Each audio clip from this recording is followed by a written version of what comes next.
Wow, we are back. Oh my Hello, God, it feels like world. forever. Yeah. Hello. Welcome to Two Black Girls, One Rose. Where two black-ass girls invade the whitest show on earth, The The Bachelorette. Bachelorette. Oh yeah. Yep. Yeah, we're in The Bachelorette now. Okay. Mm-hmm. I'm Natasha, And I'm Justine. and we are back and so rusty. Wow. First of all, who knows how this episode's going to sound? Because we had technical difficulties out the ass setting up for this. It is 11 p.m., y'all. Yep. Wow. Our meeting time was 8 p.m. Just want to give you that context. Yeah, that was the start time. I mean, we haven't been dealing with technical difficulties for 3 hours. We were living life, but here we are now at 11 p.m. Nice, ripe Saturday night to record for you guys. But we're back, and we're so excited. So pumped. Yeah, we took a true break, which we really needed. We had so much going on in our personal lives that we really need to just shut this down for a little bit and go and handle those things. Yep. But we're back for now. Back. We'll get into that. Yeah, more details coming soon. More details to come. But what's up, friend? What you been up to? You was telling me about your Negro woman spiritual you went to today. Oh, my Lord. Okay, you guys. So for the black listeners, I know you guys will be familiar. For the white listeners, this will be a little cultural lesson. So today I went to the Negro Association for Black Women. Let me not say what the section is, because we know you all are on the internet. Air these old ladies out. You sleuths. So I went to this luncheon. This luncheon was 4 hours long. We did not eat until 1:45 p.m. Damn. Oh my God, there was a tricky tray for a purse with Michelle Obama's face on it. Oh my God. This is literally a scene out of Medea. But this is your life. There was several dance performances. Okay. It was, it was something. And I was so tired this morning. I came back from the city. I was out last night, all kinds of craziness. And this song they were performing to the girls, it was that song. From The Lion King? The Circle of Life? Is that what you're humming right now? My mother pulled one of my braids and said, "Is this from The Lion King?" And when I tell you I was crying tears of laughter. Oh my God. Why was that their song selection? I couldn't even take it. Why were you dancing to that? Why? Oh, wow. I can't. Yep. So that was my culture for today. My 85-year-old aunt loved to see me, and I was there smiling with her. You love going to a luncheon, a Negro women's, as you say, a Negro women's yada yada. She doesn't even finish out the name of the organization. She said, "I'm at some Negro women's yada yada with my aunt today." I'm like, okay, I know. She has so many, and she's 85, so I want to spend time with her. Yeah. Oh. Yeah, it was a lot. But otherwise, over that, everything else is going good. Over here, manifesting, living, doing it, Doing it. How about you, friend? Oh, man. I am recording, not from Harlem, guys. I'm recording from Brooklyn. Brooklyn, New York, at my boyfriend's place. Oh my God, you're gonna tell them? Ooh, yeah, girl, that's are all wild. I'm telling them. I got a man's, and that's it. And scene. That's it. Yeah, that's the biggest update in my life. I have a boyfriend. He cute. Nice. He be around. We in love and shit. And at his place, I Airbnb my apartment sometimes to make money. You gotta have little side hustles, 2 or 3, living in New York. And so I have people living in my apartment right now, and so I'm living in his apartment right now, basically. But yeah, that's my biggest update. He's cute. We met on a dating app, everybody. Oh, which one? I've talked about my dating app kind of excursions a little bit here and there on the podcast. Excursions. Didn't think it would actually work for me, and lo and behold, I met this dude on Hinge. Shout out to Hinge. I've tried all of them. Literally every single dating app you can find. I have tried it even for a week. I've tried them all. And I met this little man on Hinge. And yeah, we had a long day. We went to the Transit Museum in Brooklyn. It's about like the New York City transit system. Was that something to see? You didn't egg it? It was cool. No, it was cool. You got to go like underground. They had all kind of old trains, like old MTA trains. You learn the whole history of like how they built it. And Justine looks so bored. I'm not even gonna keep going. Because I would go in there protesting. Okay, what? You all got a museum? I was delayed getting here. What? Actually, we took the G. We took the G to get there. The G? The oh, G. no. I No, think. you might as well take a camel. I know, I would have got there quicker. But it was interesting. As trifling as the MTAB, it was still interesting to learn the history. So we went that, did a little thrift store shopping, walked around, went for Cuban food. It was a cute little day. Okay. I know how you both love old things. We both love old. You know, I love a good shirt with a hole in it. Oh, God. Stina hates my everything. Like, anything I wear, anything I, like, try to style. She's like, what is this, Natasha? No, it's not even that. But that day when I recognized you from literally an avenue away because I recognized your leggings, I was like... I love it. I love it. So yeah, that was my day. That's my update. Everything else is good. Living life. Work is work. Life is life. Yeah, we back. Speaking of, I don't know if we want to keep this or not, but speaking of, because if I and when I get a man, I'm never telling any of you. However, what kind of personal stuff would you want to see from us? I really would like to know, because I do things like put my 12-hour-old face on Instagram at the end of the day. You do and love ask questions a story. and whatever. And I think you guys like it, but I'm not sure. Would love to hear your thoughts as to what you want to see from us. Yeah. Is it Natasha's travel tips? Is it dating and relationship stuff? Is it like what? Because we have many specialties. We are multifaceted. We are not a monolith. Yes. So what do you care to see from us? I would love to know. Email us. Yeah. 2blackgirls1rose at Gmail. What else has been going on? Can we just recap, like, quickly, like, all the blackness that just happened in the world since we left? Life, right? First and foremost, Homecoming. Hello. The best. Hello. Oh my God. How many times have you watched it? I watched it 3 times, all in the same week, and it was like an overload, and I've stopped since then. It was like the night it came out, the next day, and then I think one other time, like 2 days afterwards, and I was like, I need to stop. Like, I literally... I can't. I need to get my whole life together.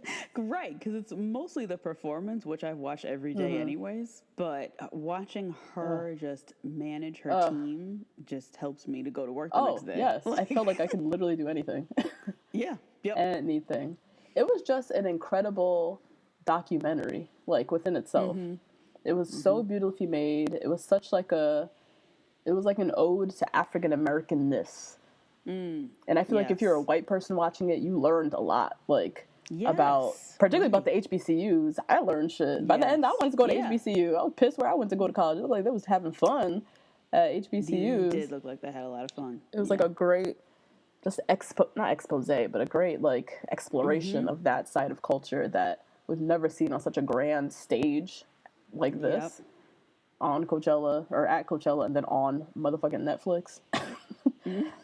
For literally the entire world to see. It was everything. It was just so black. I just love seeing, like, the literal hundreds of singers and dancers and musicians singing and dancing in our style and to our music, like, behind this beautiful black queen who could have made her Coachella. She could have made her Coachella performance anything, but she decided to make it as blackety black as she could, and I just lived for it. Ugh. Yep.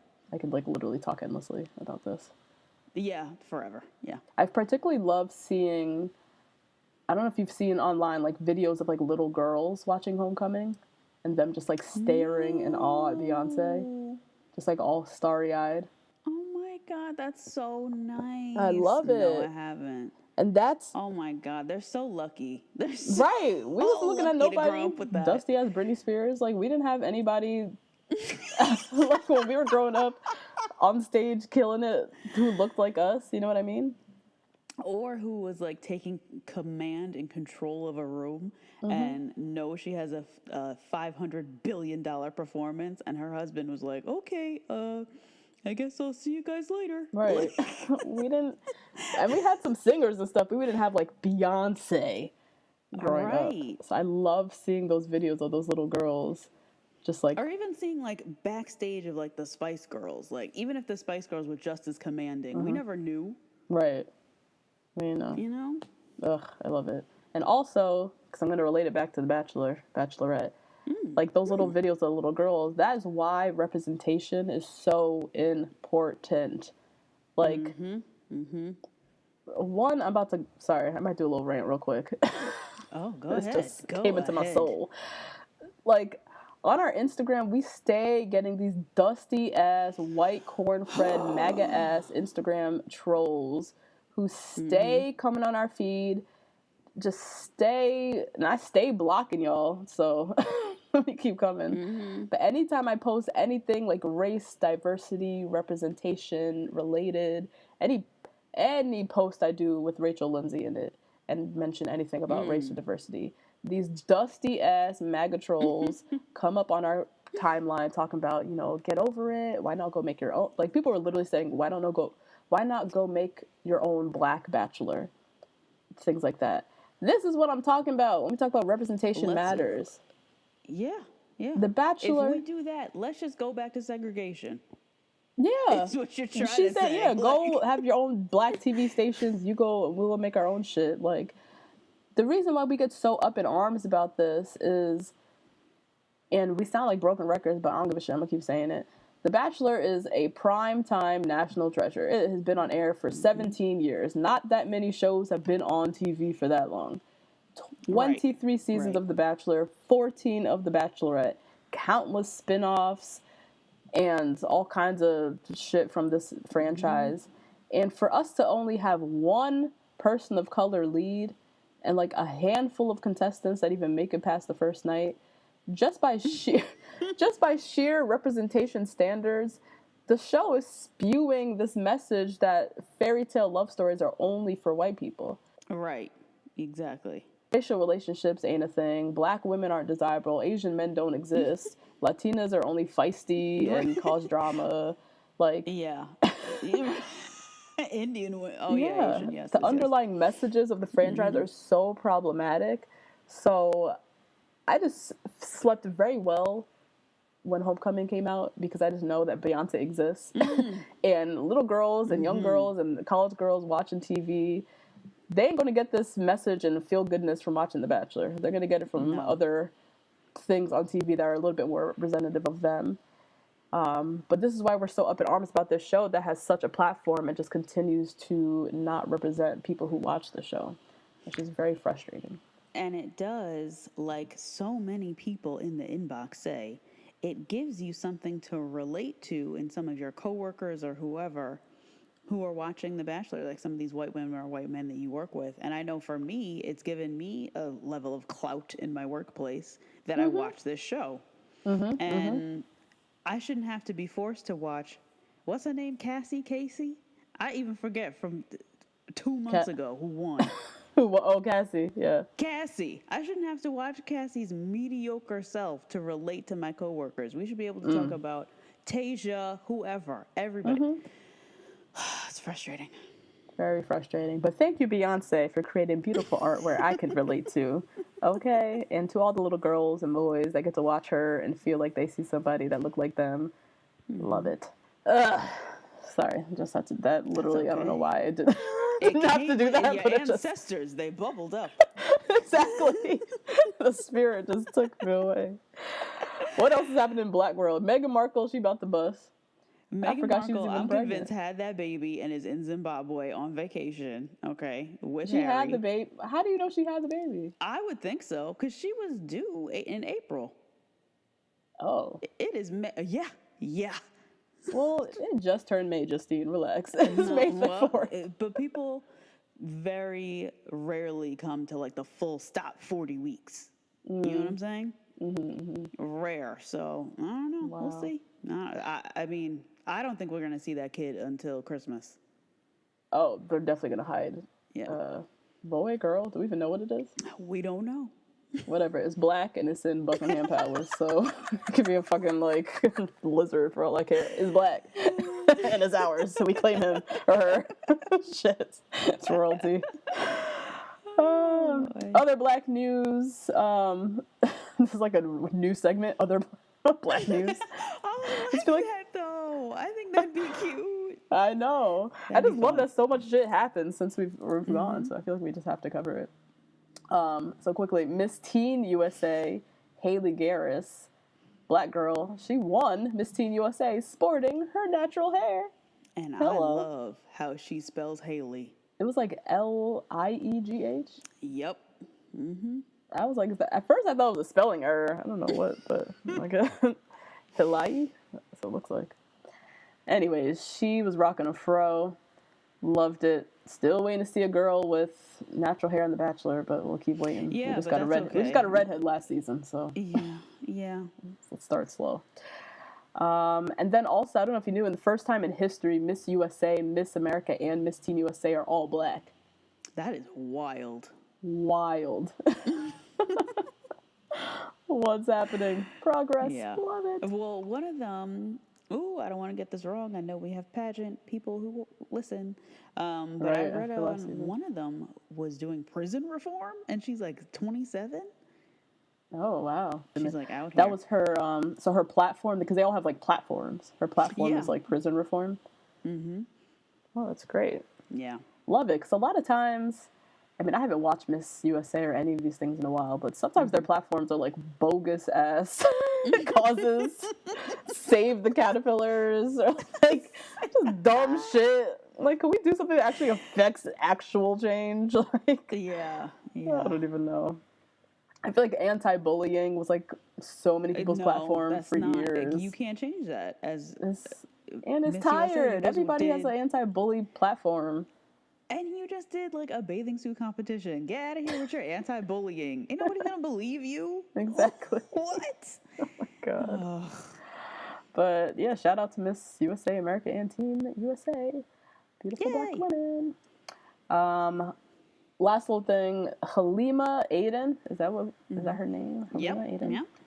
First model to wear a hijab and a burkini in Sports Illustrated. And she looked bomb. She looks so good. Yeah, she's That gorgeous. was wild. Because Sports Illustrated, they always have, every year they do the, like, painted, like, the girls are butt naked and they, like, paint them. They're nude. They're, like, straight nude. And then this is, like, one extreme to the next. Now we have a model who's wearing a full burkini and a hijab. Yep. I love it. Got your hijab. Because, Justine, you always talking about having someone in The Bachelor who wears a hijab. Hello? Okay. She's going to be waiting to the end, to the dawn of time. To wait till, oh God, till Revelations. But I'm waiting because, hello, this is the sexiest issue of any magazine to come out all year. And this girl's in a burkini. Like, come on. Awesome. Come on, guys. Love it. And she looks so Sports pretty. Illustrated. And I remember, I think it was 3 years ago, someone was on the cover and their whole vagina was hanging out. What? You say it like that. Their whole vagina was on like the that. cover, and you know, shout out to that girl who I'm sure is like now 20, maybe 21. But she was on the cover of this magazine, and everybody I remember online was like, "What are we doing? What is this?" Her entire vagina, no. like you could see What? her ovaries. Like, Oh no! On the cover of Sports Illustrated. It was on the cover. It was like the bikini was so small. Small. Oh, okay. I see. Crazy. Oh, jeez. It was so bad. So shout out to Halima, always. Shout out, yeah. That's it for random black news that we just felt like talking about. I don't know what segment that was. We just wanted to talk about black shit. So, okay, it's Saturday. We're recording this episode. This will come out on Tuesday. So when you're listening to this, yesterday, Monday, the ABC had a Bachelorette reunion.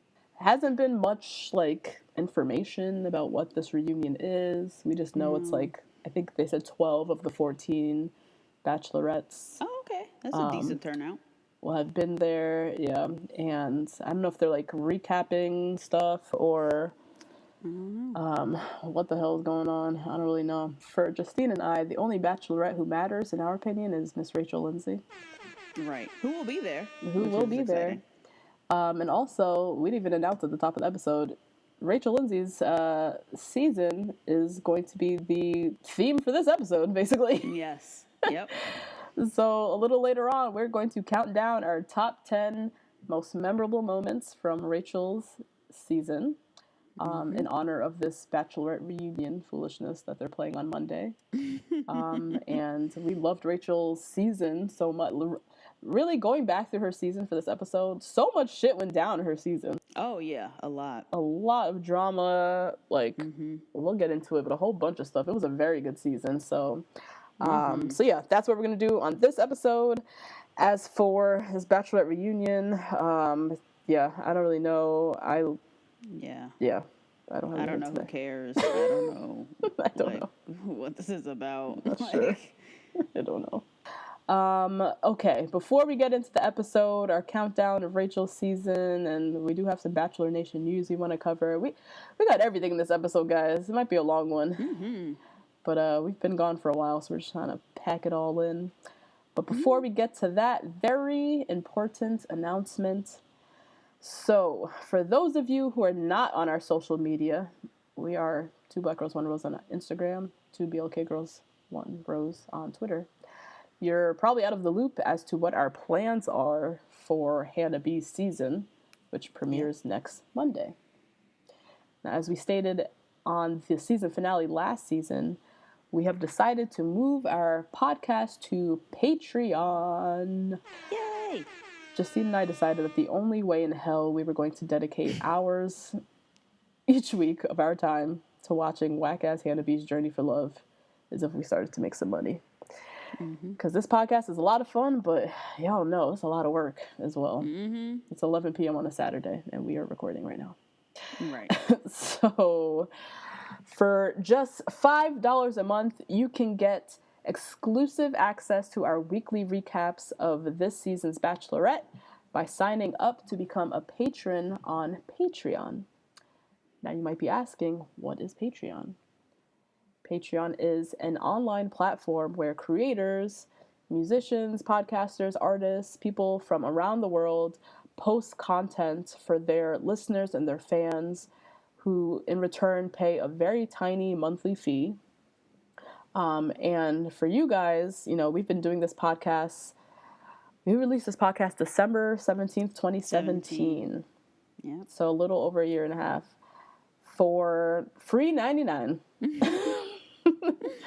We don't have any sponsors. We don't have any ads. Just good old free content that we put out for the masses. Because we really enjoy watching The Bachelorette and The Bachelor, and we have fun. But the times have changed, and we really need you guys' support. Regardless of whether or not you're going to watch The Bachelorette, because we have a lot of people who are saying we're not watching Hannah B. Regardless of whether you're watching her, if you still don't want to miss out on hearing our beautiful voices and kikiing with us each and every Wednesday, then you have to sign up for Patreon. This is how you do it. It literally takes 2 minutes. All you have to do is go to patreon.com/2blackgirls1rose. That is patreon.com/2 black girls 1 rose. Donate $5 a month. Boom. You get exclusive recaps of Hannah B's season. Yep. We'll have the link in the description box.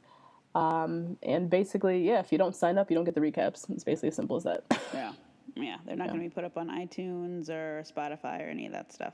Yeah, exclusive for our MVPs on Patreon for the low fee of $5 a month. So we originally said that we were going to recap the season if we got 2,000 listeners to sign up on Patreon. Now we're asking, all we want is a minimum of 1,000 of you guys to sign up by the premiere next Monday, and we will recap the season for those 1,000 smart, lucky people who donate it on Patreon. If we get less than 1,000 people, we're probably just going to have to reconsider, moving forward.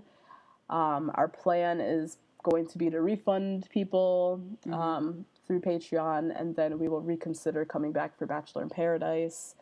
And that's pretty much where we stand at this point.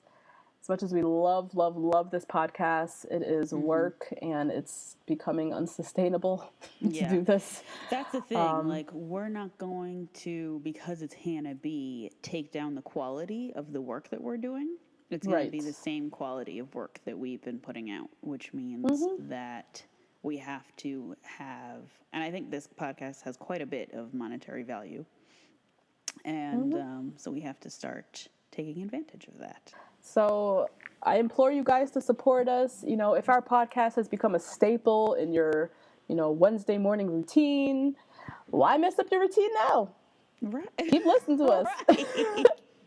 Sign up today. Patreon.com/2 Black Girls 1 Rose.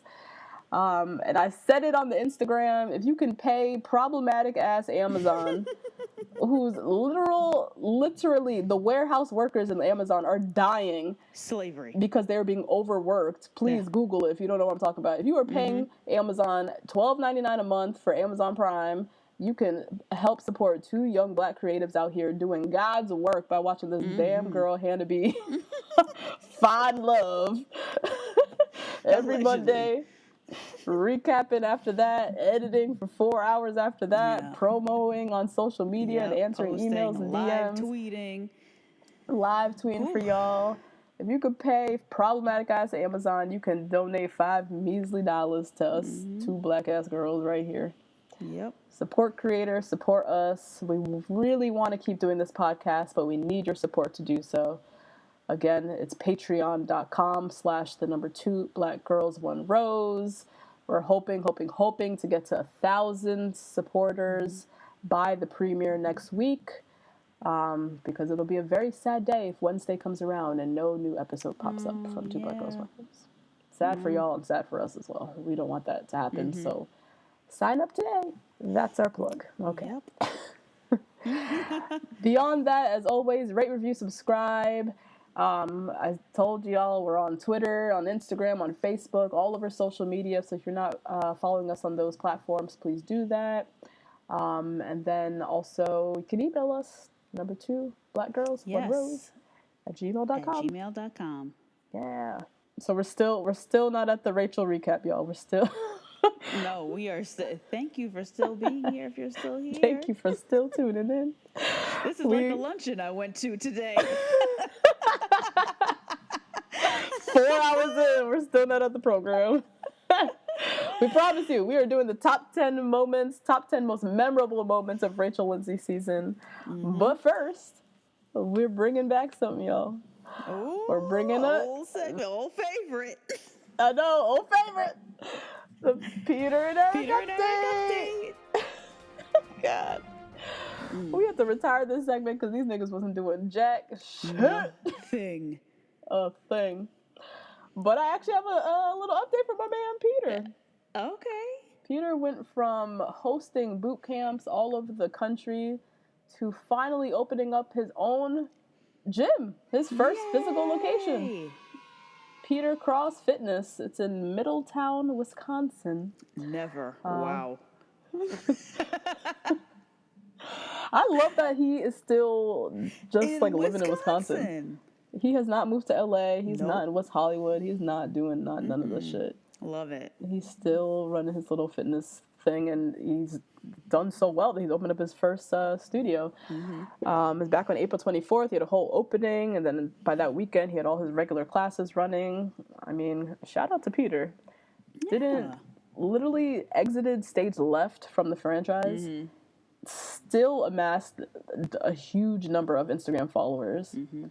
People are still, me, very thoroughly invested in his life. And I was about to say, he has not had dating and all that. Yes, and has not done jack shit with the franchise. Versus some people who they leave the show and then their whole life becomes consumed by Bachelor world, Bachelorness. They're on the finale show, they're recapping, they're with Chris Harrison, they're doing all this shit. he chucked the deuces, went to the left, and is still out here just, And we're still opening following him to the businesses. left. And we are still following him. Like, that's the crazy thing. So shout out to Peter, actually doing something. What about your man, Eric? So Eric has been taking selfies with white women and shirtless on Instagram stories, and that's What? it. That's the Eric update. Who? That's all. What? Who are the white women? What? All these random women who you be training and stuff. Oh, he still does the personal training. Yeah. Okay. All right. You know, still Crickets. putting up foolishment quotes that are not his own. All the motivational stuff. That's your man. You claim him. You can have him. I know. He always will be, but oof, boy, nothing. So nothing. Nothing. All right. Beyond Peter and Eric, we do have a little bit of Bachelor Nation news. So a bunch of little stuff went down since we left the podcast world. We're back now.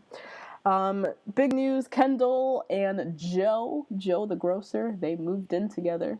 So they are still a thing post Why do we Paradise. know that? I don't know, and I don't particularly care about them. Me either. I looked at their Instagram and I was like, "There's not even a paid advertisement in here. Like, why do we know about this?" No, they definitely do ads. They do, but the moving in announcement wasn't an advertisement. But maybe it's part of the whole I don't marketing scheme. I don't know. Joe has moved from Chicago to West Hollywood, so. Oh God. I mean, he's been in this world. He did Dancing with the Stars. He did the whole Dancing with the Stars tour. Kendall, I believe, is from LA, like originally. Yeah, so she's is. like in that whole world. Joe has 751,000 Instagram followers. No, he does not. I distinctly remember when he started, or after the first episode or something like that, he had like 40,000, and it's just slowly grown since then. Wow. Yeah. He got 751. He got sponsors. He got tags on all his posts. His pictures all look like professionally shot. Either someone well into the six figures, like well into oh hell yeah.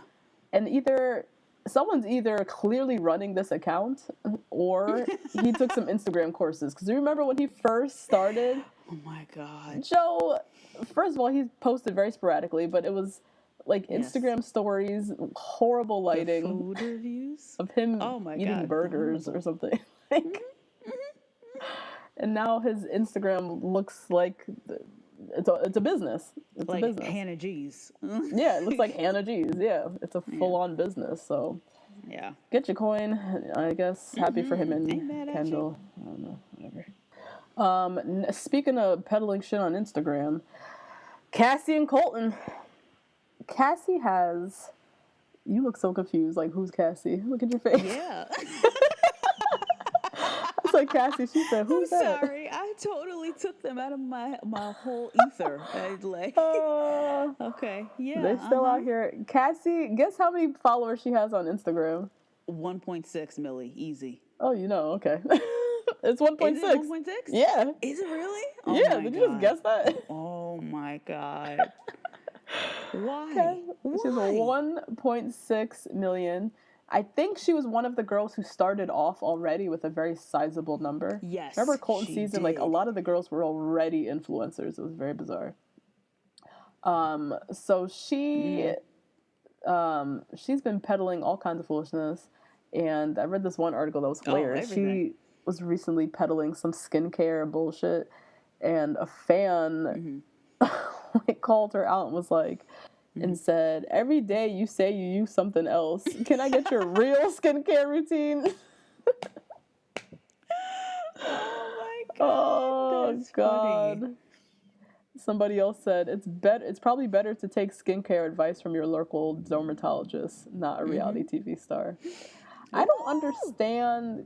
Can someone explain to me the influencer shit? Like, when they're pushing products every single day, like every post is another sponsorship and another product. This is not why I followed you. I didn't follow you to be pushed product. I followed you to look at your clothes and to see who you're dating and like, you know, that superficial shit. I don't care what your bullshit products you're putting on your face that someone #ad. Like, I don't care. Yeah. Well, that's why the advertisers go and seek these people out. Because if they put up their real stuff and they said, this is really my skincare routine, you'd pay attention. I would pay attention if it was the real shit. But, like, does this work? I don't know. Like, if I was a hardcore... I guess if I had to be a hardcore Cassie fan, so everything she posts, I just, like, take it as face value, and I'm like, oh, my God, that's the best skincare. Oh, my God, that's the best skirt. I have to go buy it. Mm-hmm. But if I'm just a casual, regular person, like, I don't see how them every single post promoting some product or another, like, helps their brand. I don't know. I think there's more hardcore Cassie fans than we think. Okay, so maybe that's it. And it's not even just Cassie. It's like it's all of them. all Instagram people. I'm just so perplexed by this world when you look at post after post after post, and different things are tagged in each post, and #ad is on every single post. Very strange. Very, very odd. Yeah, and I know Becca M is really getting into the influencer game, like, heavy. Oh yeah, because she's selling maternity stuff now, and she got her whole vibe now is like the hippie mom vibe. Yes, but today I saw her selling a FabFit phone box. I said, okay. Jeez. Get your coins, I guess, but I just don't. It's not effective on me. Like, I get annoyed when I follow people and they have ad. I just unfollow them because that's not why I followed you. Very strange. In other news, Ashley I and Jared, remember they were engaged? Mm-hmm. They have got a show, their own show called Rosebuds. It's going to be on YouTube. On Connect. I don't even know this TV station. Connect Content's TV YouTube page. Okay. It says it's from the producers of Married at First Sight. So they have like legit reality TV producers. And it's not only following Ashley and Jared, but Nick Viall is going to be on it. Dean. Oh, messy. Jade and Tanner. I personally am not interested. I'm not going to watch this. I also feel like we see so much of their lives already on Instagram. Yep. So, like, what new exclusive content am I going to get by watching the show? How did this pitch happen? They live their lives on Instagram. Like, we see all of these, Dean, Nick, Ashley, Jared, all of them, we see their whole life play on Instagram. So what am I going to see behind? If I don't see Nick and Dean out on dates, like all up in their love life, that's stuff that they probably don't post on Instagram. If that shit's not on the show, then I'm not interested. Yeah, I'm not watching. Why would you be? Yeah. Why would I be? I need to see something exclusive, i.e., who the fuck are they fucking, basically. That's really what we care about. Why else am I tuning into the show to watch Nick when I could go on his damn Instagram story and see his whole damn life? Right. So that's that last piece of Bachelor Nation news. So this is in relation to Hannah B's season. So kind of a spoiler alert, I guess. So spoiler alert if you don't want to hear anything about Hannah B's season. In relation to the casting, really. So if you don't want to hear it, speed along. But news came out that 2 guys from her cast got the boot. So remember, like a month ago, they released the pictures of all the guys on Facebook. Since then, they just been cleaning up, crumbling, basically. 2 of them got kicked off. One guy, Joe Ramiro, 27, from Staten Island, is a firefighter. He got kicked off the show before filming even started. He was so sad on his Instagram story after. He saw the video? It was sad. Yeah. He almost was implying that they, like, I don't know if it was in the video or he did an interview, that they found something in his phone, like a picture or something in his phone. Like a nude? That was like, I don't know. Probably not a nude. All these dudes got nudes, I'm sure. Yeah. But found something after they handed back the phone. He got kicked off. So that was before filming. And then another guy, this is my favorite one, because this one was all over all over Reddit and everything. This guy, Matt, full-on creeper. A girl on Twitter uploaded... This girl on Twitter uploaded a series of screenshots that showed Matt harassing her in Instagram DMs, sending her unsolicited messages over the course of years. Yep. Years. He was just pestering her, just sending, will you talk to me now? Hey, how's it going? Hey. For years upon years. Disgusting. You guys, with this, like, the other day, I just looked up Matt Lauer just for a laugh, just for fun. You guys are getting caught doing this. You cannot keep doing this. You cannot keep doing this. You cannot be the days of being a creep are over. You can't do it. Mm-hmm. I'm so sorry. They're done. They're done. Because the women, all of us girls are banding together and saying, no, thank you. Yeah, exactly. Well, we're good. And while I'm at it, I'm going to screenshot this and send this to every news outlet that I can find who gives a shit. Like, that's what we're doing now. We're taking charge and embarrassing the shit out of you disgusting slime balls. Ugh. So yeah, that's it for Bachelor Nation News. Should we dive into the actual content of this episode? Yes. So let's do it. What, 43 minutes? 43. I gotta edit that shit down. Oh my god. That's a lot. So for this episode, as we said, we're doing a top 10 countdown of our most memorable moments from Rachel Lindsay's season, which was the season that catapulted this podcast, basically. Mm-hmm. We never recapped her episode. We started the podcast fresh after her season. We never actually recapped her season, which we deeply regret. We wish we had this idea before, because her season was so good, so juicy. I didn't know I'd be watching every episode. I watched every episode of this. Oh yeah, every episode. Me and Justine together. Every episode.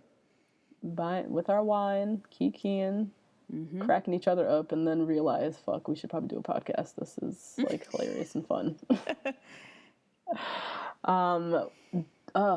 Where do I start? Rachel Lindsay as the Bachelorette. So, we've talked extensively about our feelings on the Peter versus Brian, and you know, we were hard on Rachel initially because we were big Peter fans and blah blah blah.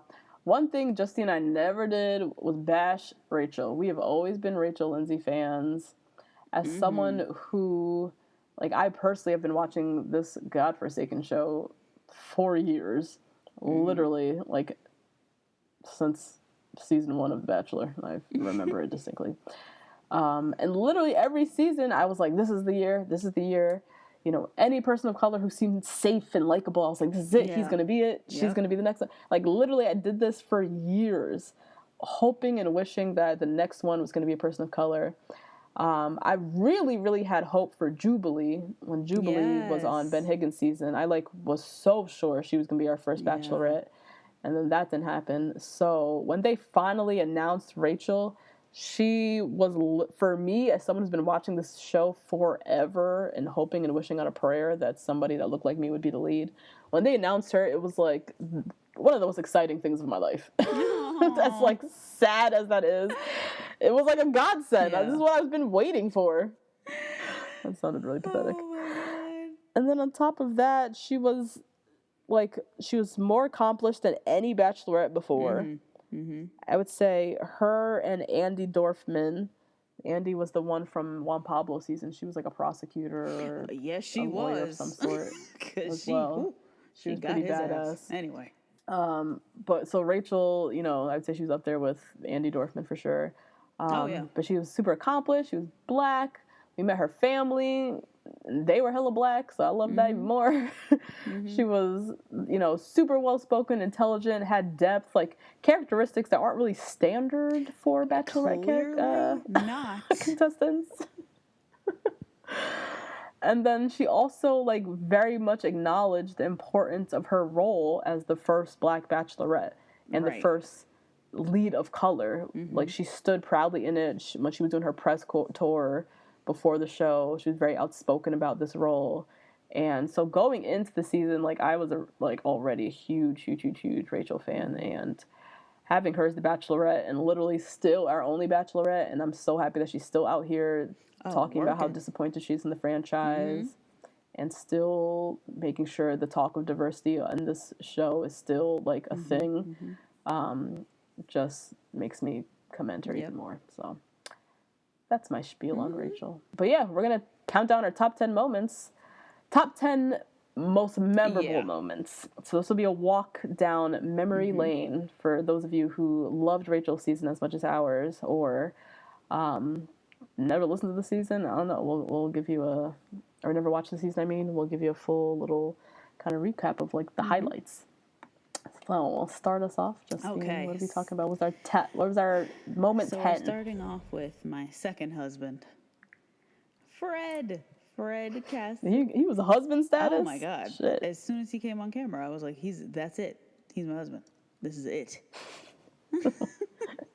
He was so adorable. I thought he was so cute. He had like a nice voice. He would always hold her hand, and he was always so nice. And he had a huge downfall at the very end. Oh my God, his ending was just garbage. Treacherous. We had a lot of hope in Fred, because I remember when we first saw him step out the limo, and then we learned that he was like someone from her past. He had the whole yearbooks as someone she went to middle school with or whatever. Like, we were so like, oh my God, we like already saw the whole storyline, like the whole fairy tale. And then it just like crashed and burned. Oh my God. So bad. Fred turned out to be a lame-o. Pretty lame. Asked her if he could kiss her. And she looked at him like, so you really about to ask me this? I think she said that. She like scoffed. I think she was like, you are gonna ask me this? Yeah. Oh my God. And then he went in and kissed her anyways. It was so it was bad. terrible. Like, after he saw her like scoff, he was like, well, I have to be the man and just go. And then by that point, she's already like, you're absolutely dud. not the man. Nope. No, you're not. Ugh. And you could tell immediately when she kissed him, like, there was nothing there. She literally felt nothing. My prediction, because we were hard on Rachel too, because we were like, damn, Fred, like, he's so nice and sweet, like, at least give him a chance. Like, she seemed to just be not even she didn't give him a chance, like, at all. Like, didn't give him any time of day. My thought is maybe Rachel was just not attracted to him. Yeah, that could have been it. She could have seen exactly what we saw in that moment first, like, night. Yeah. Like, that timid passiveness, like, that's not very attractive. Even though he's very physically attractive, like, that kind of quality, she probably picked that up ASAP and was like, yeah, nah. Yeah, and considering who her fiance is now, and the qualities that she likes. She loves someone who takes charge and grabs your face and makes out, not fucking asks you for a kiss. Yeah. That's so true. But yeah, poor Fred, literally never saw him again. So. Nope. Moment number 9. This is the live finale. So ABC doing Rachel dirty on the live finale of her season. So never have we had to watch a lead sit on live television and watch her break up live in front of a studio audience. Yep. Like, they literally never did that before Rachel in her live finale. It was pretty cruel. It was very successful at making Rachel out to be this, like, angry, scorned woman. Yep. Because we had to watch her break up with Peter, and everyone was, like, huge Peter fans. It made Peter fans even more sympathetic to Peter, which was the goal.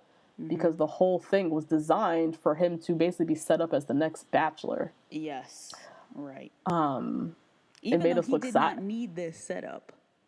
He didn't need the setup because he had so many fans. Everybody loved Peter regardless. But they needed this moment of him looking like a sad kind of victim puppy dog, and make Rachel out to be kind of like the angry, scorned, bitter girl who's like still hung up on him. That's kind of almost how it made her seem, because she was so filled with like so much emotion around this whole thing. It made us, I mean, we even was looking sideways at Rachel because we're like, why is she giving him attitude? Why is she being so defensive? Like, this was why? Super Bowl. We were like, watching the big game. We were like, maybe it'll turn around live during the finale. We're like, well, maybe he's gonna come out and pose live. Live. We still had hope that it was Peter and Rachel in the end. Oh my God.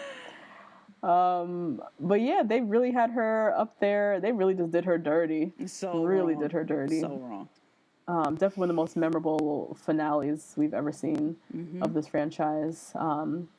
And I think what really happened, and so what they put her on blast basically for her having, she had to like defend her choice in Brian and defend her happiness while also explaining herself to Peter when he doesn't really deserve anything. Like he doesn't anything. need that. He got that already. Like yeah, like she doesn't owe anybody shit. And so the whole thing was just kind of like icky. Like she had to do a lot of work on stage when really she should have just been sitting there pretty and like enjoying her happiness. Yeah. I would say the one redeeming thing about this was that the whole ABC ploy ended up not being successful in the end because Peter turned down being the Bachelor. Booyah! Yep. And Rachel and Brian are still together. So still together. I think they have an August wedding date. This August, really? I think. Oh, okay. They are still together. Peter literally, as he stepped off the stage, never saw the Bachelor franchise again. And so they did all of that at the expense of Rachel, and they didn't even get what they wanted in the end. Yep. So terrible. And that was moment number 9. What's our 8 most memorable moment from Rachel's Number 8 was meeting Rachel's family. I love it. So good. So good. When they panned that camera to that huge ass house, I was just so excited. I was like, this is like a certain level of Black excellence in here. And when her father wasn't there, because he is a judge and can't be bothered with you, American Broadcasting Company. Oh my God, so good. I loved it. Good, but yeah, I appreciated that she came from a very normal, everyday, like American almost upper middle class family. Yep. And they just so happened to be Black. And it was great. I'm glad that the viewers of this show who were like, I mean, let's talk about the core audience here. This is like middle America, white, MAGA hat wearing, like Barbaras. I don't know. They got to sit and watch this. They got to see a Black hometown. Having a Black contestant is one thing, but getting to go to a Black hometown, I loved it. Yeah. And for some of those MAGA hat wearing people, this might have been their only time they've ever seen a Black person in love, or like the only time ever seeing a Black nuclear family. You know, which is wild, but you know, wild. A thing. So I watched a couple clips on this. Rachel's mom was really grilling Brian, and I think she was really grilling Brian because she saw the heart eye emoji face on Rachel and knew that he was a little slick. He was always saying the right thing at the right time. And this is something that Rachel said during the season too. She was like, "This is weird that you're always so charming," but her mom was not falling for it. Her mom was like, "So what's the deal with you?" Like, what is going on here? And she said she could tell that Rachel didn't like how, she was kind of grilling him, but she didn't care.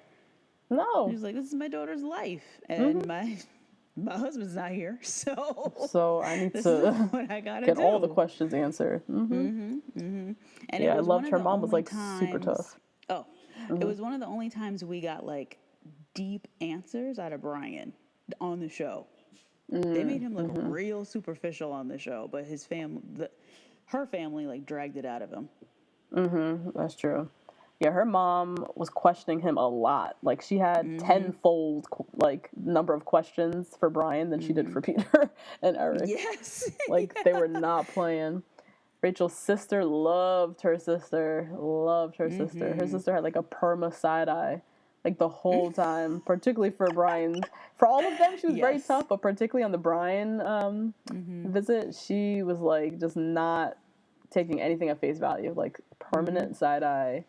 In the clip I watched, Brian said something about like his mother was the number one woman in his life. And the sister, her face was like, oh my God, all turned sideways. And like another point, Brian, he dropped the word love, and the mom, her face was like, huh? Like everybody in that whole family was so skeptical in the way that they should, because your daughter you love dearly is bringing home somebody that you do not know, and the two of them are talking about they in love, and it's like, what is this? Who are you? Who are you? What was your name Two again? other men are coming from you, and then there's one after. So what do you mean? Right. I appreciate it, because the best hometowns are when they ask good questions. Yep. And they're not just being purposely mean, but they're really trying to understand this person who their daughter is walking in the house claiming to be loved up and down by, but they literally don't even know who they are. And all they get are words, but they need to kind of like weed through the words. And then also, I love that her mom said, because Rachel got very defensive at one point, her mom, like, why are you always questioning? Like, why do you keep questioning him? And the mom said to her, she said, you are in a bubble. We are outside of the bubble. We do not know this man. That is why we were questioning him, and I appreciated that. It was a good meeting of the family. It was. What's the next one? What's the next moment, friend? The number 7 moment of the most memorable times of Rachel Lindsay season is Will admitting that he only dated white girls.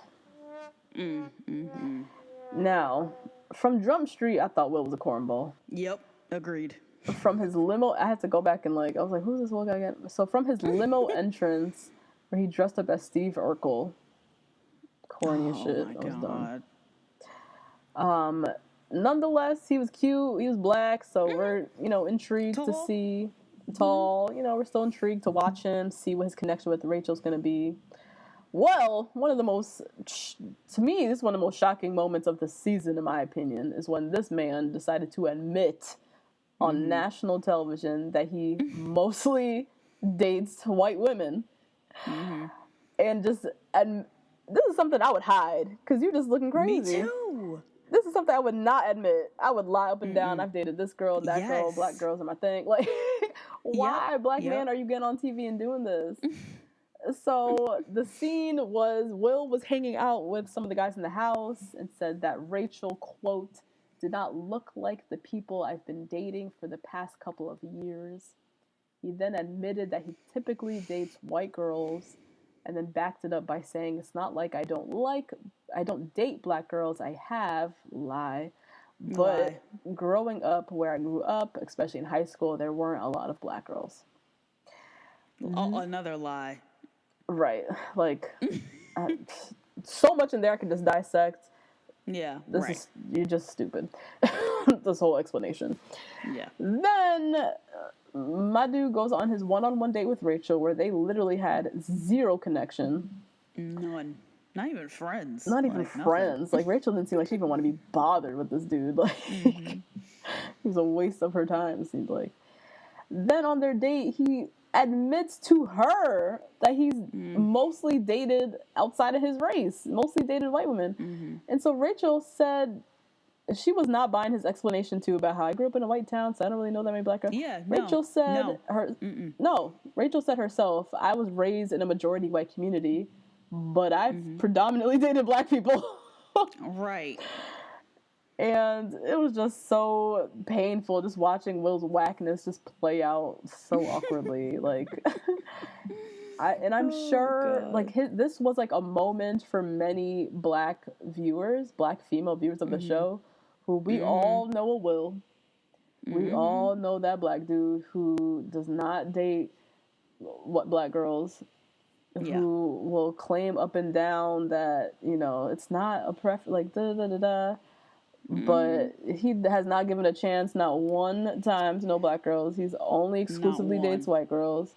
And the second he finds a white girl with a big ass who can make some chicken, boom, done. Gone. And to each their own. You can have your preference, whatever. But you are on national television admitting this foolishness.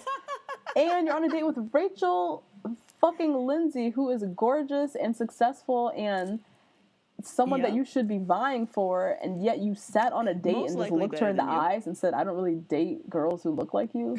That's like my track record. Like, you just dumb. You could at least come up with a lie. Like, I'm just glad he didn't lie. Oh my God. You could have made something up. It was such a strange moment, such a strange Strange moment also just made me just think about like the casting, like where did they find this guy?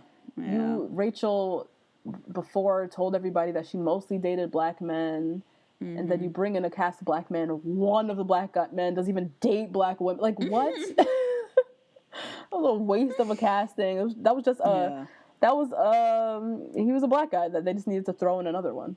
But he's someone who doesn't even date black women. Like, what was the point of even having him here? And he's dumb because he couldn't even admit that he was into black women. Or, I don't even know. What's next? Reading back and watching the clips of him was just so annoying and just like brought up so many just emotions. Triggering feelings. Yeah. Triggering shit from college. Yes.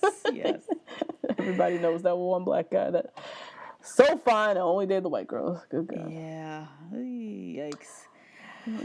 So number six moment. One of my favorite moments, and in doing this research, I watched this back at least 4 times, which was Rachel's limo entrances. She had such good ones. Particularly Peter and Brian's limo entrances. Now, Brian was like speaking Spanish to her, mad suave. This is the moment that I remember it was Natasha and I and our other friend. We were watching, we were like, oh, okay, this is like, he's like kind of cute, all right, okay. And then he was like 38 too. We were like, that's a solid age, 38. Yeah, he's dumb old. Nice. Yep, not playing around. But the very first limo entrance, and I will maintain the best limo entrance I've ever seen, was Peter. Changed the game. Oh my God, from the moment changed the game on limo entrances. His polka dot sock coming out of the limo had me from there. And then they panned up to his like jacquard print jacket and the little bow tie, and he straightened up himself and smiles, and I was like, what? Oh my God, he was so fine. Oh my God. So fine. It was unbelievable. And the first out the limo, so when he stepped out the limo, I mean, mouths of all viewers across the country dropped because we've never seen someone who looked like this on The Bachelor, on The Bachelorette. Never. And whether you like Peter now or not, regardless of how you feel about him now, yes, everybody's mouth dropped when he came out that damn limo. Yes. And it was the first out the limo. I was so happy for Rachel. I said, yes Lord. They are casting full-on meals on this show. Oh my God, this man. What is this? He looked like a supermodel. He did. It was unreal. He did. But he looked like unreal but not untouchable because of his gap. Yes. Like he had that little like imperfection about him that was like, okay, you're a human being. But like, oof, just fine all around. Delicious. So oh my God. And then the next moment, friend. Number 5? Number 5. Number 5 in our countdown is the kiss heard around the world. Rachel and Brian's night 1 kiss. Now, when we watched the premiere, it was me, this is like years ago, me, Justine, our friend Eloise, at Eloise's apartment, and we were fans of Brian, like, from the beginning, because he was old, he knew what he wanted, like, all that stuff. When they kissed, the 3 of us were like a horny little schoolgirls, like, wow! I'll never forget, we're like screeching, oh my God! All up in the TV screen, oh my God. So, let me back up, let's break down the kiss scene real quick. So, Rachel, Brian took Rachel out to the front of the house where they sat, had some like private time. Fresh out the gate, this nigga said, so, you know, I'm a chiropractic physician, so that means I'm good with my hands. Already, with the lines and the sexual innuendos. Oh my God. And Rachel, she's like, you know, damn, here comes the trouble. You're in the trouble, blah, blah, blah. And just from that scene, they had so much just like instant physical attraction. Oh my God. Fireworks. Bruh. And then he was speaking Spanish to her, and then he just naturally kind of has this like just like strong sexual energy, I guess. Like, I don't know. He's just like a very sexual being. Yeah. And you could just the physical attraction between them was just like so palpable. And suddenly they're talking about him being a troublemaker, something, and then he just went in for the kill, and it was a hell of a Mm-hmm. kiss. Even watching it back Mm-hmm. just an hour ago, getting my notes together, it was a good Yes. ass kiss. Yeah, I watched it. I had the same reaction I did 3 years ago watching this. I was like, oh, Oh God, oh. yeah, it was a good kiss. I love the moment because I don't think anyone was expecting Rachel to kiss anyone on the first night. Yeah, she didn't You want to. know, She said she she didn't wasn't want going to. to. Yeah, she didn't want to. She's very like buttoned up, you know. Yeah, yeah, yeah. She's fun and whatnot, but like she's here, she's serious, she's trying to find her love. So like I didn't expect that at all. They were tonguing Mm-hmm. down. It was a good kiss. You could hear it. It really was. The kiss heard Yeah, around the yeah, you world. did. You did. And he got the first impression rose after Mm-hmm. that. And that was really like the beginning of the Rachel and Brian story. Their love story. Wild. Yep. All right, should we move into our number 4 Yeah. moments? Number 4. So, so we've watched people on this franchise slip through the cracks before. Mm-hmm. Nobody has slipped through the cracks more than Adam and Matt. Who's that? Come again? Who? I still don't know who these people are.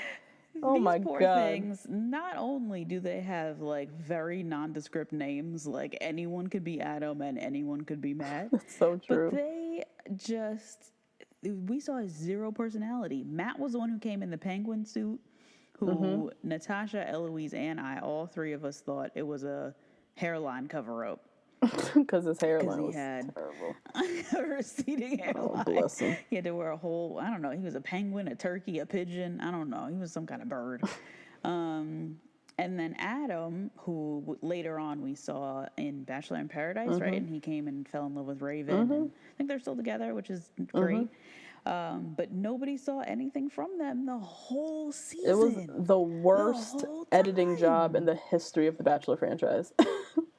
Ever. Because they made it to top 5. They made it to the top Or 6 the week before hometowns. And we literally never saw them. Never. They were so focused on like Kenny and Lee and like all this other drama and some stuff that we're going to talk about later. But like, they could have given these two guys a chance. It was wild. Come on. How are we rooting for 2 white men on the Black Girl season? Exactly. Ugh. And like I had to watch. Did you watch the scene over of Rachel sending them home? No.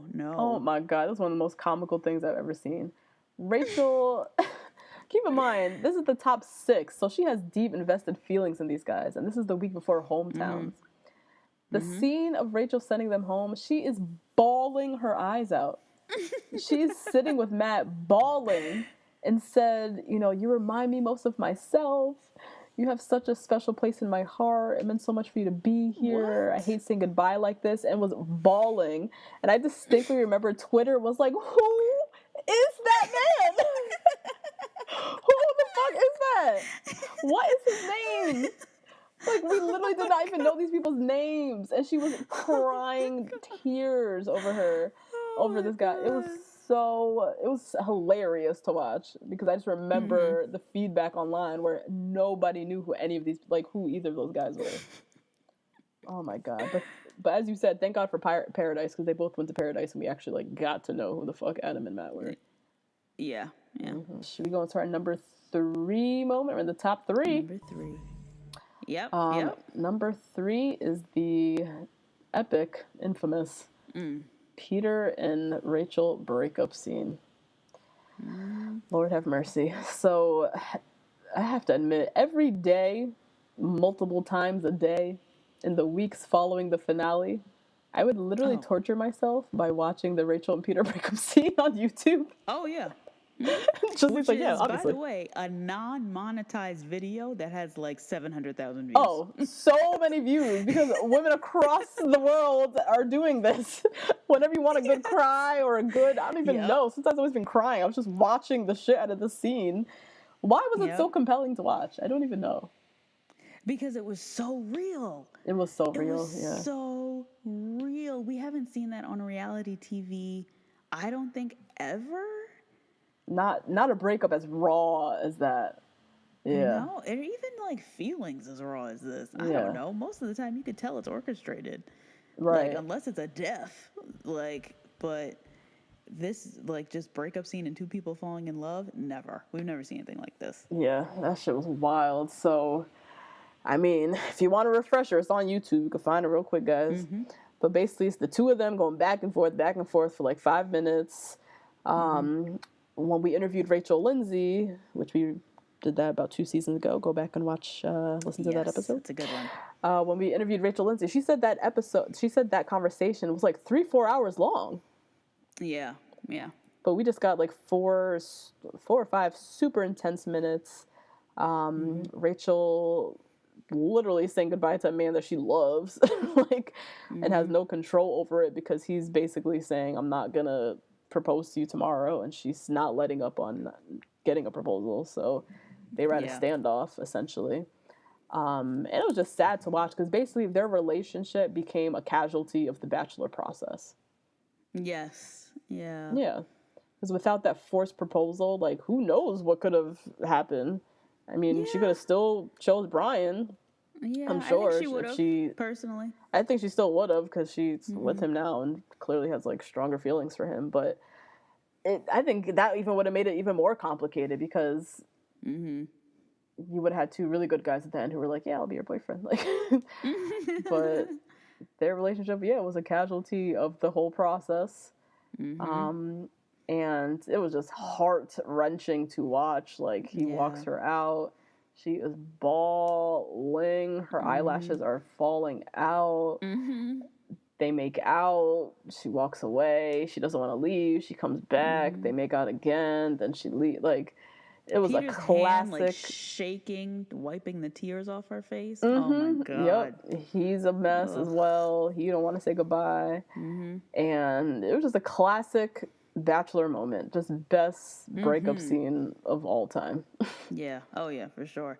But now that I look at it, and also now that we have spoken to Rachel Lindsay about this, I totally see why she could not even justify picking him over Brian.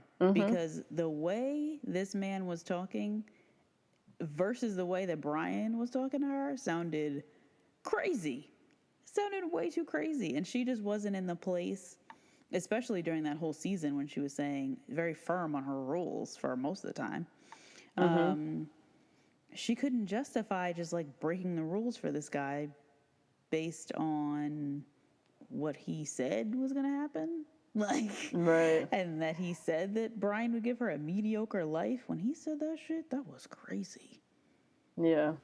I think also Rachel, like, with this show, as we've said tons of times on this podcast, that none of this is real. You can only go off based off people's words. Yeah. Like, you're in this bubble. He can't, do any big actions to show you that he's dedicated to you. All he can do is tell you. So for her, Peter just saying, like, yes, we can be together, like, just having those words and not having it sealed with a ring, that she was not going to take. Like, she's like, I need an action. We are past the words. The show is over at the finale. I need an action, not just words. I think that's really what it came down to as well. Yeah. And it makes more sense now when I look at it, because back when I was watching it, I was like, this is crazy. She wants a proposal from these men she does not know. But now I see it because you're sitting in this bubble with guys that you love, and then they're telling you they love you back. But how do I know you love me back? Right. All I know is just these fucking words. You promised that we're going to be together afterwards. I don't know what that is. But if I had that ring, though, I would know. Right. Yeah. You know? So I get it. Definitely get it now. Let's move into our number two. So number 2, classic, is the hometowns of the guys. I think every single hometown from every single guy could have been spotlighted. Brian had... I would say Peter's was kind of normal. Oh, yeah, that's right. I was just thinking, like, whose was the 4th? Peter's. Yeah, Peter's was boring. Yeah. They seem really nice. They're on Instagram, right? Supporting his gym or whatever. So that's nice. Anyway, So Brian's hometown in Miami, amazing, with his mother who was sobbing, crying, even thinking about giving her son over to this woman who was not her. Right. Which I'm sure they get along now and it's all great, but she was pretty hard on Rachel. Eric, we had a black hometown, which was amazing to see.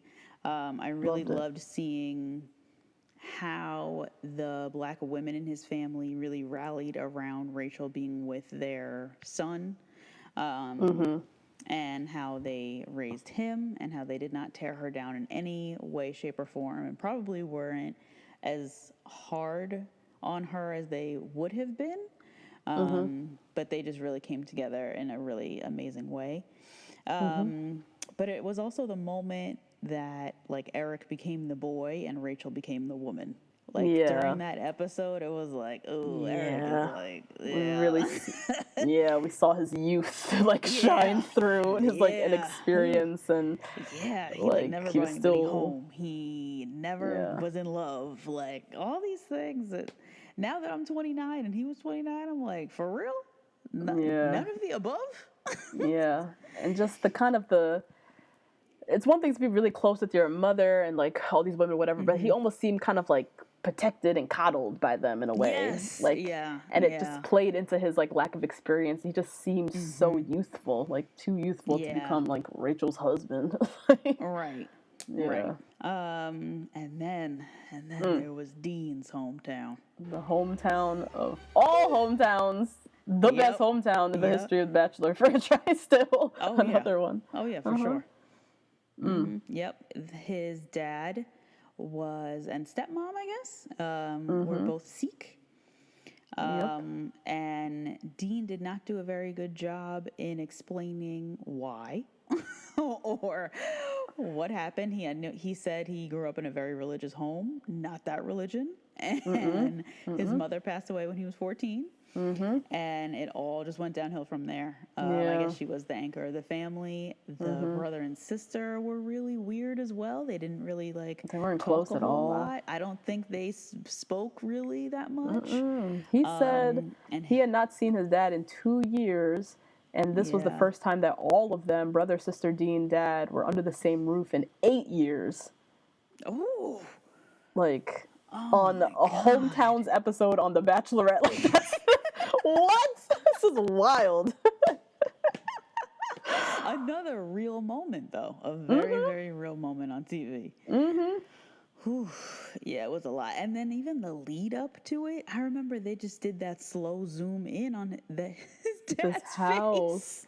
And the dad's face and the house. They made it seem like a horror movie we was about to go to. Yes. Yep. It was wild. Yeah, this episode, or Dean's hometown, had us, I hate to say, we were laughing like crazy. We had us laid out. We were howling.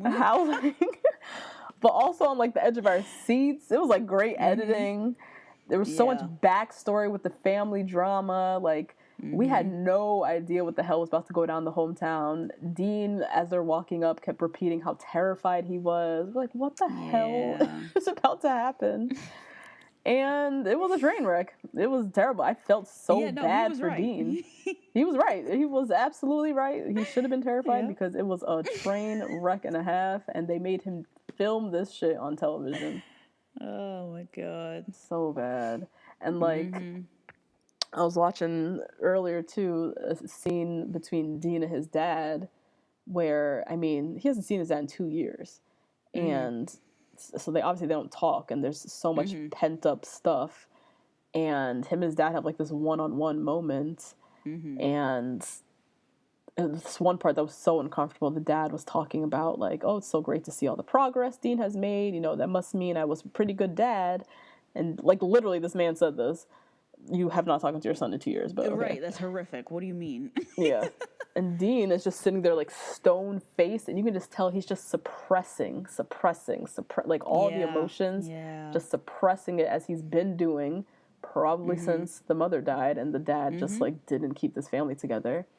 And then the two of them kind of have these deep ass conversations, bringing up stuff from the past and the mom and the cancer and all this shit happening on like outside the confines of a therapist's office for one, but on national television. Like, oh my God, that's one of the hardest and the most memorable hometown I've ever seen. Oh yeah, yep. And so that leads us to our number one Bobit. One of my favorites. Our most memorable moments of Rachel Lindsay season is the DeMario showdown when we meet Lexi with her scrunchie. Oh, I didn't even know her name was Lexi. And Rachel, her read upon read of DeMario that solidified her as the greatest Bachelorette of all time. Lord, so the producers dug up some crazy, dusty girl from DeMario's past, some girl he met on Bumble, who was claiming up and down that they were basically like engaged to be married. Like, she was making it sound like they were full on in love at the altar. He was looking at her like, she is a girl I slept with once or twice. Who are you? And it was just wild because the minute Rachel brought DeMario out to confront this girl, this man was lying from second one. Yep. First, he claimed he didn't know who she was. Then he explained that she was just some chick from Bumble. And then he claimed that he broke up with her face to face. The girl was saying up and down. That did not happen. Right. That's the other thing. In the corner, Cash Me Outside, which is what I've been calling her because she looks just like that girl, was sitting in the corner with her scrunchie, her velvet scrunchie on her hand, and her phone, her snakeskin phone. Like, I have the evidence right here. I know when he left my house. I have fibers of his hair. I have a toenail clipping, and I have exactly when he was sleeping at my house. I know everything. I give it all to you, Rachel. I got you. Like, she got her. Yes, she did. She came with all the receipts. Rachel was laying into him question after question. You know, when did you break things off? When was the last time you spoke to her? Like, true lawyer shit. Like, she came with all the questions. And he was just flailing the entire time. Like, it was so funny to watch. And then homegirl, Cash Me Outside, gave Rachel her phone. And Rachel literally within 3 seconds verified that he was lying. Saw all the texts. There was no breakup. She was not just some girl on Bumble. Like, they had an actual kind of, I don't know how extensive their relationship was, but they had a relationship of some sort. Yeah. And Rachel full on just read him to filth. She said, I'm not here to be played. I'm not here to be made a joke of. So I'm going to need you to get the fuck out and, like, actually drop the F-bomb. I loved it. Me too. Drop the mic and walk wearing Jordan 11s. I'll let everybody here know. Right. Like, teed up, ready to go. And then later at the house, this Negro decides to show up yet again to plead his case to Rachel. Rachel, again, reads him to his grave. The fact he said something about in my Uber ride here, and I was like, they couldn't even send a car for you? No. You had to call an Uber your way to the Bachelor Mansion. Oh my God. To get cursed out. Oh. To get cursed out. She read him again, for a second time. She said, I need a man who owns his mistakes, and I gave you time and time again in the gym with you looking like a damn fool to explain yourself. I love that. She said, had you owned up to your foolishness, you might be in the house right now. You know, yesterday in the gym, that was a boy. I'm looking for a man. I'm glad you came to the realization that you want to move forward, but forward is not into the mansion. Forward is outside those gates. She just came with zinger after zinger after zinger after zinger. And then the cherry on top is when she said, thank you, and then walked away. Greatest Bachelorette of all time. Loved it. And he was speechless, and all that nigger does is talk. And he was like, okay. That's so true. He's such a talker. Talk, and then was left there on silent. Couldn't say a word. Oh, I love it. And that concludes our countdown. That's it. Nice little walk down memory lane. Our favorite season of all time. Rachel Lindsay. Not only just the favorite season of all time, but I think truly one of the best seasons of this show. Oh, yeah. Just the amount of drama, the weird editing. Dean's hometown within itself was like... Yeah. That within itself was wild. And so, yeah. All right. What's coming up next week? Hannah B's season. What are your predictions, friend? What do you think we're going to see? Yeah. So, one exciting piece of news I do want to share for people who haven't already heard this. There's a new element coming to the show on night 1. Hannah's Angels. So Demi and Katie from last season will be brought back, and they will be set up in a surveillance van parked outside of the mansion, and they'll get to watch footage of the guys in the house during night 1, and then they get to report back to Hannah. I think this is brilliant. I think this is great. Also, they're called Hannah's Angels. So this is the brainchild of Demi herself, because she had the idea, if you all remember, in her first little clip, where she wanted to have a petite Victoria's Secret angels, and she was going to call them Demi's Angels.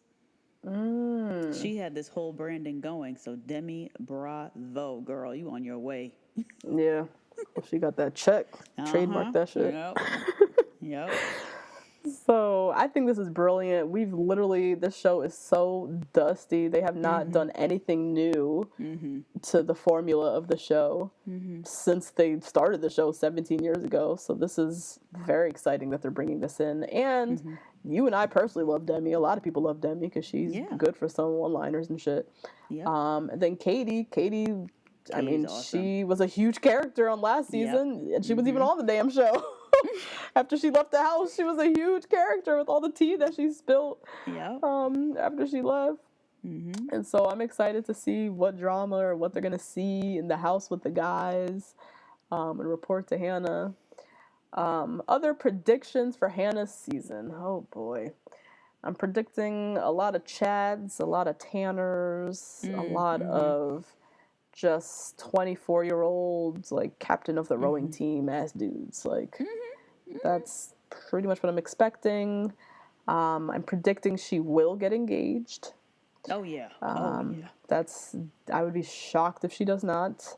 And I think she's going to pick someone just, very predictable. I don't know. Yeah, I think it's going to be a pretty predictable season. I don't really see any, standout drama happening. Yeah.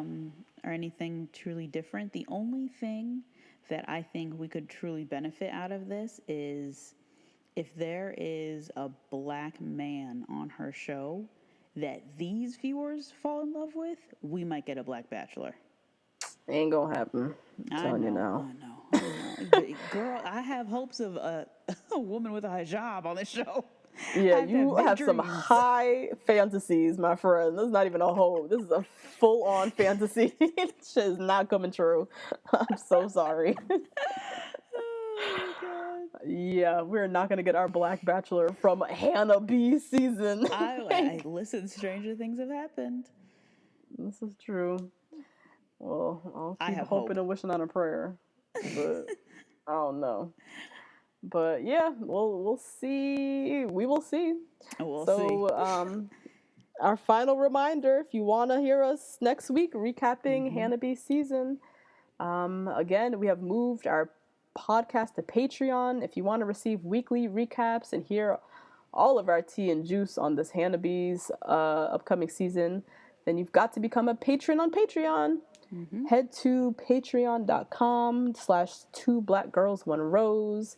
For just $5 a month, you can get exclusive access to our weekly recaps. All of the information is down in our description box. So please head on over to the website. And as we stated, we are looking for 1,000 of you guys, just 1,000 of y'all, to follow suit and sign up for Patreon. And we promise that we will recap the show. Please support us. We want to be back here next week. Yes, we want to be back. We love it. We love it. And yeah, so that's it. That's the episode. That's it. Remember, rate, review, subscribe. Hit us up on Twitter, email, Facebook, Instagram, all of the things. Any email call outs, email us. Merch. Get some merch going. Merch. We still got merch. If you ain't get your mug yet, 2 Black Girls, 1 Rose. We got tank tops. We got stickers. We got all kind of stuff. Teespring.com. That's teespring.com/2 Black Girls, 1 Rose. And that's it, y'all. We'll be back. That's it. Bye, guys.